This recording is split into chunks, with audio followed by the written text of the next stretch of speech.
if you're not a professional storyteller, you could mess up. Right. So at least be able to validate the story. At the very least, be authentic. You might not be a professional storyteller, but you're telling the truth. What's going on, everyone, and welcome to another edition of Ready, Set, Sell, the #1 podcast in the universe. Of course, my name is Michael Ciervo. Alongside with me is my salesman extraordinaire, entrepreneur, magician, master of the dark arts, Mr. Donnie Wine. Hey, sales world. What's going on? Hey, you know what, Donnie? I like watching movies. I know you like watching movies too. Do you know what the #1 grossing movie of all time is? Avatar? Oh, nice. Do you know by how much? No. It is $2.9 billion. Is that the new one? This is the most, not the new one, but the one prior to that. The original and then one. The original one. And then after, or the next one is Avengers Endgame. Oh, wow. It's at 2.8 billion, I believe. Wowzers. Do you know what the third one is? The second Avengers? I would have guessed that. It was Titanic. Oh. Yeah, it's crazy. But you know, the point I'm trying to say is that how are they able to sell so much movies? Mm-hmm. How are they able to sell billions and billions of dollars at, $20 a pop or whatever it might be, right? They sold a lot. And it made me think they sold it because they did a great story. It was an amazing story. And I think there's one company, and I'd love for you to guess. What is that one? There's another company that does exceptional storytelling. Well, if I was just to guess, I'm just gonna go with my favorite, which is Pixar. Pixar, right? Why would you think Pixar? You know what? I feel like they, even though it is children's, predominantly it's a children. They make movie for children, but they understand how to get everyone involved. You've never watched a bad Pixar movie, besides the fact that the animation is, it's literally industry changing. Their storylines are incredible. The character development is unreal, and they really understand how to take you through the journey. They know how to make you cry. They know how to make you laugh. They know how to make you mad and hate the characters, like that weird buzz guy that kills all the toys, the next door. So I feel like they nailed it. Right. Now, to get into each specific, I don't know, but they do it so well that I don't second guess watching any of their movies. It's like repeatable, right? And ladies and gentlemen, that is what we're going to be talking about today. Talking about storytelling.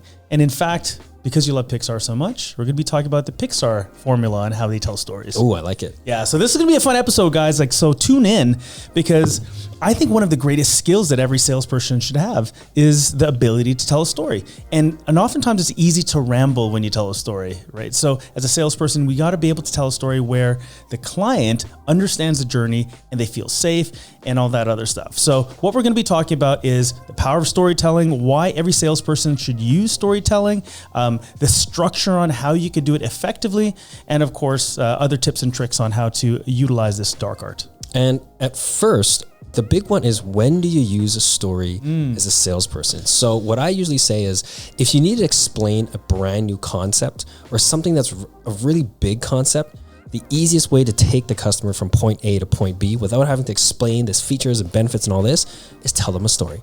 Tell them a story that at the end proves the point that you're trying to make. And that is the fastest way, little black magic, to take somebody from complete obscurity to completely bought in. Yeah, it's like when I watch magic, for instance. You know that something's going to happen at the end. There's going to be a little bit of trickery, but you love that overall experience. And oftentimes you're just like, bedazzled. You're in wonderment, and it's a great ride. So I think I agree with you. The other time when I think storytelling makes sense too is, again, going back to their point, when you know that you could sell features and benefits, and that's just a natural thing that we want to do. However, you look back, you're like, it's going to go over their head. They're not going to get it. Right. The lingo is too difficult. He's not a techie, and I'm going to try to sell him this computer, right? So I think storytelling almost simplifies the overall process so that they can go back home, and it's not, what was it? Maya Angelou said, people may not remember what you say, but they'll remember how you made them feel. And that's where you get to even the highest level storytellers. They actually understand how to elicit the emotion that they're trying to achieve at certain parts. So literally, these salespeople, when they're telling you stories, they're trying to unlock these chemicals, biochemicals. Right. They want to get you jacked up with dopamine, get your attention. Then they want you to feel scared, and they want to make you what's it called? Buy your intrigue by Right. keeping you on a little cliffhanger, and then at the very end, they're gonna nail you with some love and get that good old serotonin flowing through the body. Right. So, I got this quote here by the great Seth Godin, and he said, "A great story is true, not necessarily because it's factual, but because it's consistent and authentic." And again, that point is, it doesn't necessarily have to be factual. Toys aren't going to wake up and come to life. You're not going to add balloons onto your house and fly into space. So the story doesn't necessarily have to be true, but it has to be authentic. And I think as salespeople, having that authentic story, really allows that client to live in that space and be the hero of that journey. That's right. So much so that there's a fellow named Pete Docter. Now, Pete Docter is a director, and he directed movies such as Inside Out, Up, and Monsters, Inc. And when the story goes, as they were trying to figure out how the story for this new movie called Monsters, Inc., the idea was it was about monsters that go to work and they scare people for the work. And it takes place in a factory. So it's this big blue monster. He's going to work, and they're talking about all kinds of things like, politics and the local, what do you call it? The local union of monsters and whatnot. But what sounded like a good idea, when he tried to pitch it to the board, went right over their heads. They couldn't understand what this was really about until finally he understood that Monsters, Inc. isn't a story about a monsters who scare people. It's a story about a man becoming a father. And he understood that because he, in his own life, he was becoming a father himself. And so what he says, Pete Docter, he says, there's an old rule that says when you're trying to tell a story, write what you know. But in trying to figure out what you know, the big thing, let me just follow my notes here.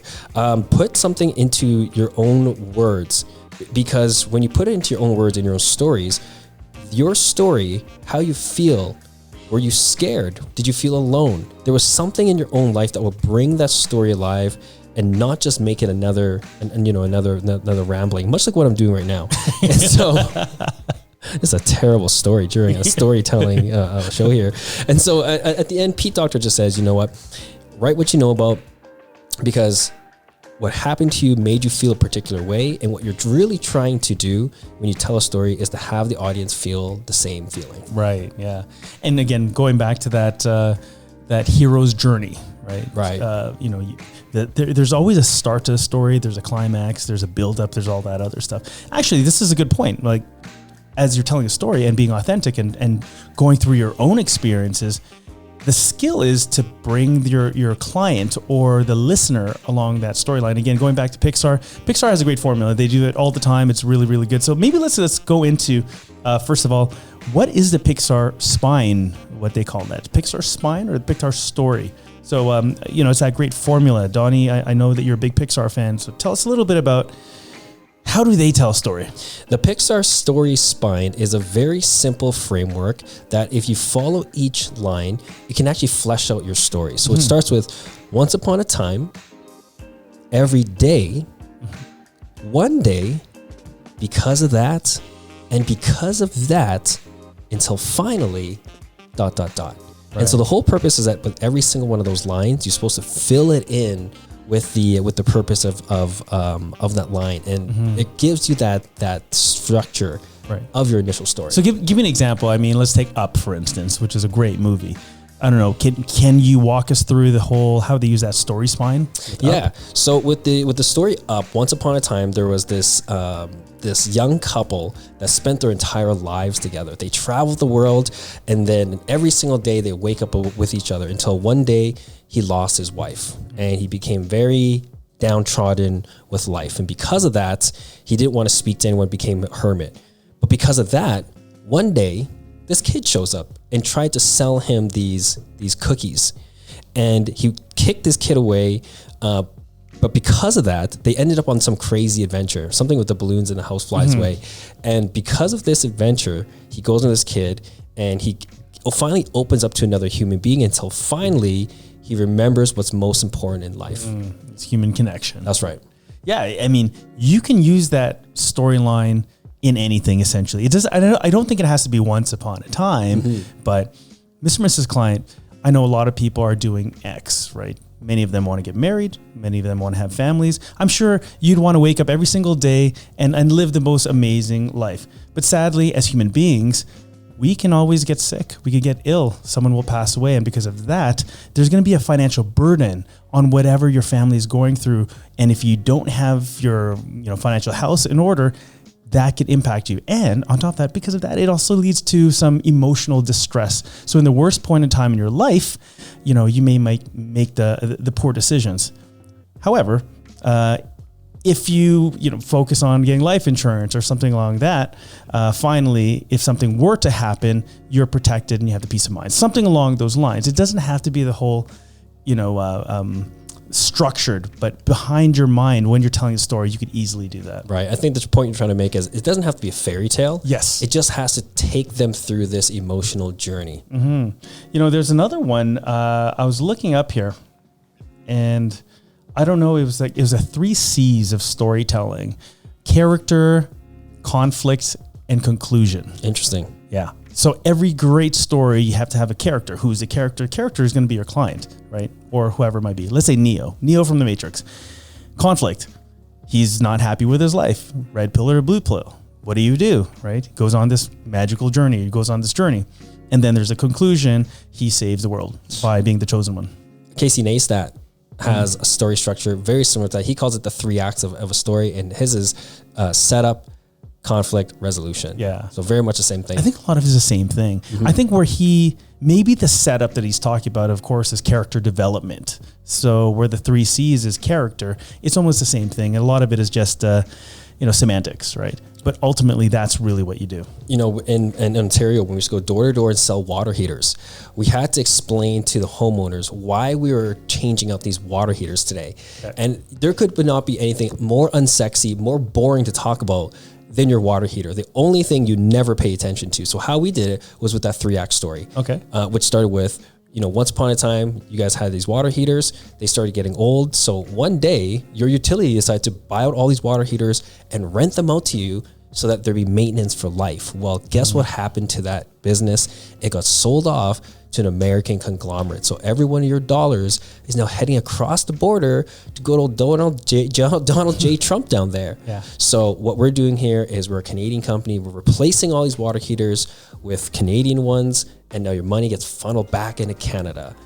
Almost taking you all the way ups and downs, right, making you angry that your money's gone to America, and we're the solution to bring it back. Right. And for you, for doing such a good civic duty, get a brand new water heater. Right. So it's even touching on so many different things, right? It's like that patriotic side of it and being the hero, right, going back to we're the solution to this stuff. And also in the very beginning, it's, hey, it was never your fault. It was never your fault why this is in here, why you're renting in the first place. That's why it's no risk, it's no skin off your back. Yeah. You're just doing your great civic duty, sir. Yeah, the other thing I picked up on that story as well is there's a point in every story where there's a point of enlightenment, knowledge, where you're bestowing knowledge, because all of a sudden the person who knows a story is like, I had no clue that an American company owned all of these water heaters. I had no clue that this is what was happening, right? So is that enlightenment where they have to make a choice, blue pill, red pill, right? Are you going to be on good side, bad side, right? You're absolutely right. That knowing, that aha, that little nugget, that little thing that you could share at a next dinner party, yes, just adds that little bit of cachet into the story for them. And I think as good salespeople, that's really what we want to do, is we want to be able to give this knowledge, bestow this wisdom on them that relates them. It's easy just to splur out facts and figures and all that other stuff, but having something where they understand why they're doing it, and then of course the how and the what follow afterwards. And for salespeople out there, it's not just using a story to explain big, complicated concepts. You can also use it if you're trying to explain something really boring, really, really boring, and you need to jazz it up. Tell it in a story, and you're going to get the same effect as if it was the newest, best feature ever, but it's the same old thing. But you've just hacked their neural network to make them remember you because of these emotions you're taking them through. The other thing further to this is that there could be someone watching this and they're a salesperson and they just might not feel comfortable storytelling. And they're saying, well, I don't want to do this. This is not my jam. This is not my vibe. I don't tell stories. Now, I'll tell you one thing. that it's something that all of us know how to do, and it's universally accepted. So I'm just going to give like 3 examples. The first one I have here is that the brain recognizes patterns, right? If there's a certain, character development, plot, conflict resolution, and a conclusion, there's a pattern. That's going to happen. Imagine you've sat and watched a movie and it was just 2 hours of nothing. You're like, what's going on there? There's no climax. There's no, what is happening? I think there's only one movie that got away with it. It was quite successful. Can you guess? No. Okay, this is the one. I don't know. This is what I'm thinking. It's the Blair Witch Project. Oh, yes. I was like, what am I watching? Right? But I think the story there was any one of us could be out in the woods. Mm-hmm. That could be us. Who knows, right? And the idea was that, amateur filmmakers, this is legit. I remember that at one point in time, people thought, is this real? Right. Is this first real? Of its kind. Is the first of its kind, right? So very clever, but for the most part, the brain recognizes patterns, right? That's why the rhythm of a song or the beat or something. The other one is that, again, you talked about this, was the chemical reaction of that oxytocin, that dopamine, and that cortisol. And you need to have all 3 of them. That, most people ask, okay, why is it so important? Why is storytelling so important? As a mother, when you're telling your story to your baby when they're a kid, it allows them to feel a lot more, it makes them feel a lot more safe. And that's what oxytocin does. It makes you feel safe. And then, of course, that dopamine spike, cortisol has to be a point of stress, and then bring them right back up to dopamine. But the last one, it's ingrained in all of our cultures. Every culture tells a story of how the past was and how they survived some type of struggle to get to where they are. So we do this in every culture. It's such a beautiful catalyst of having such a rich language as being humans. And it's the epitome, not the epitome, but the artistry of our language abilities to now take these words, take this way we communicate, and craft these wonderful, beautiful landscapes from far, far away, transport you away from where your 2 feet are standing right now, and we can take you anywhere, to a galaxy far, far away, to a kingdom that's once upon a time, to a time that's in the far future or the far past. It's really touching on the imagination. And one thing that the imagination I find will really impact you is during horror movies. Mm-hmm. You know that no one's going to jump out of the screen with a knife wielding at you. You know there's no ghosts in the room while you're watching it, but we get scared. We believe it. So I'm going to ask you, Donnie, like when we were talking about the storytelling, let's get dark here for a moment, right? What if Pixar use the same story for horror movies? Would that work? The reason why I bring this up is because sometimes a sale is, it's almost fear-based. Mm-hmm, mm-hmm. I know so.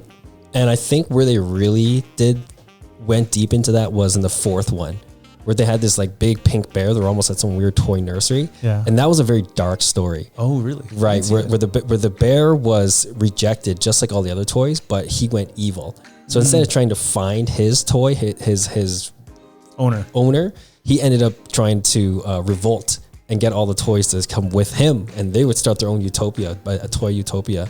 And then ultimately at the end, when the toys, Buzz and Woody tried to leave, he was just trying to kill them all. But if we were going to go say Toy Story, horror story, I would say it would probably end off with something like maybe Woody, the leader of Andy's toy crew, is the most beloved toy in Little Toyland here in Andy's Toyland. And one day, a space ranger shows up with all the newest features, glow-in-the-dark wings, space suit, helmet flaps inside and out. And all of a sudden, what he notices, he's lost the attention of the entire troop. And so what does he do? He's not going to win this toy over. He's going to kill him. He's going to push him out the window and kill him and murder this toy. Too bad at the same time there's a double homicide, because who went out the window was also, I think, Woody alongside with him. Yeah. So now he has to go out, and what he has to do in this horror story is kill all the toys. Right. Because there can be no witnesses. And what ends up happening is Woody's psyche snaps and just becomes a murderous toy. And that's the start of the Toy Story horror movie saga. But would you agree that sometimes we need fear? Yes. Right? Sometimes as salespeople, we need to have fear in our stories, because if it's all fluffy and a fantasy, exactly what you're saying, I don't think it's believable. I think you need to evoke fear in telling that story, and we do this a lot, especially in the insurance world or in the investment world, insurance world especially. What would happen to you if you passed away and you didn't have life insurance? Mm-hmm. You know, do you love your kids? Oh, you don't love your kids and family. You're not going to protect them and so forth. What would happen if you didn't have the ability to go to work? If you got critically ill, you broke your leg, whatever it might be, you need to have insurance. You have to have that conflict, that fear, so that the happy ending or happy result is something that they really want to strive for. There's no questions asked. I need to get that, because the other aspect is, you know, Woody will kill everybody. It is so powerful because it is the most primal part of our brain, the lizard brain, the one that kept us alive as we were evolving as Homo sapiens here. And it's so to the core of our nature that when there's danger, fight or flight kicks in, and it's the only thing we're focused on. So when you're introducing fear into your stories or into your pitch, first off, make sure that you're doing it correctly. Right. Make sure that in your discovery part of the call, you're understanding what is effective, or otherwise you're just fear mongering and it gets very cheesy. That's the thing. That's the point I was trying to get to. Is like, there's a certain point when it's fear mongering, and the discerning client will be like, okay, I know what's happening. I know what you're doing, right?